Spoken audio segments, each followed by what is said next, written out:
नमस्ते, आप देख रहे हैं न्यूज नेशन डिजिटल और मैं हूं वंशिका। क्या आप जानते हैं कि आज एक ऐसी अदाकारा का जन्मदिन है जिनका जन्म तो इस प्यार भरे दिन हुआ था, लेकिन उन्हें उनके जीवन का सच्चा प्यार कभी नहीं मिल पाया था। मैं बात कर रही हूँ भारतीय सिनेमा में 50 से 60 के दशक की बेहद खूबसूरत और टैलेंटेड रही एक्ट्रेस मधुबाला की। बॉलीवुड ने पर्दे पर यूं तो कई खूबसूरत अभिनेत्रियों को दिखाया है, लेकिन कुछ चेहरे ऐसे भी हैं जिन्हें आज का जमाना भी नहीं भूल पाया, और बेशक उनमें से एक मधुबाला है। 14 फरवरी 1933 को जन्मी मधुबाला के बारे में बहुत कम लोग ये बात जानते हैं कि उनके बचपन का नाम मुमताज जहां दहलवी था। मधुबाला अपने जमाने में इंडस्ट्री की बेपनाह खूबसूरत और हसीन अदाकारा थी।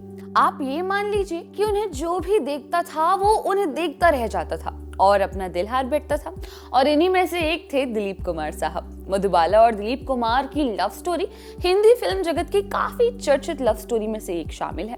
तो चलिए अभिनेत्री की बर्थ एनिवर्सरी और वैलेंटाइन डे के मौके पर आज इस वीडियो के जरिए इस कपल की अधूरी प्रेम कहानी से जुड़ी कुछ खास बातें जानते हैं।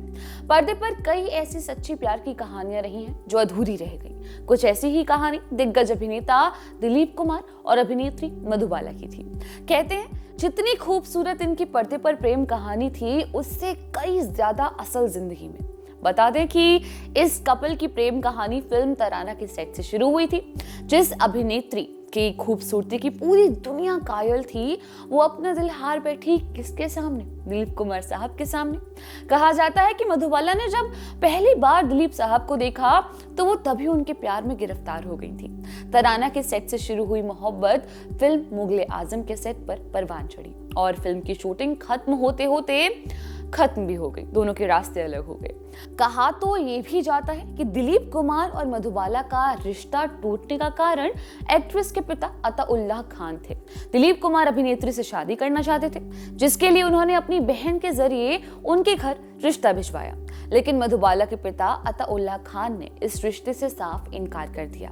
हालांकि इस बीच दिलीप कुमार ने मधुबाला से ये भी कहा कि वो उनसे आज ही शादी करेंगे, लेकिन उन्होंने अभिनेत्री के आगे एक शर्त रखी, जिसमें कहा गया कि शादी के बाद वो अपने पिता से कोई रिश्ता नहीं रखेंगी। अभिनेता की ये शर्त सुन मधुबाला के होश उड़ गए थे, और उन्होंने उनकी इस शर्त का कोई जवाब नहीं दिया। जाहिर सी बात है, बस फिर क्या था, दोनों के रास्ते अलग हो गए।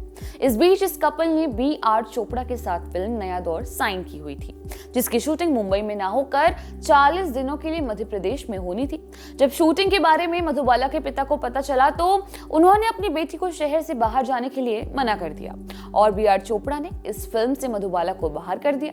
इस फैसले के बाद एक्ट्रेस के पिता ने डायरेक्टर पर केस किया और मामला कोर्ट तक पहुंचा, जहां एक बार फिर दिलीप साहब और मधुबाला की मुलाकात हुई।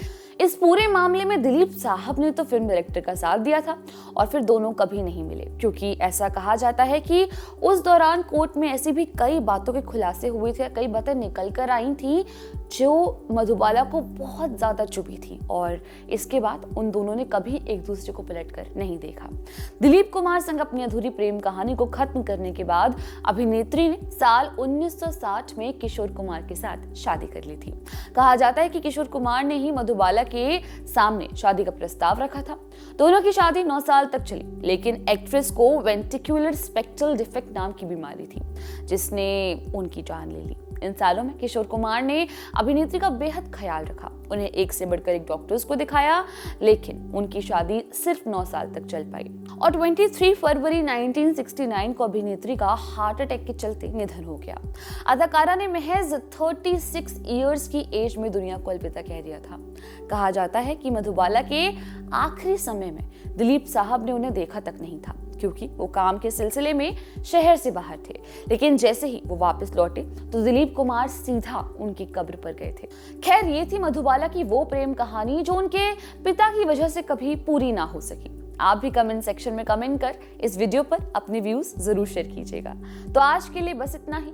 देश दुनिया की छोटी और बड़ी तमाम खबरों की जानकारी के लिए जुड़े रहिए हमारे साथ न्यूज नेशन पर। धन्यवाद।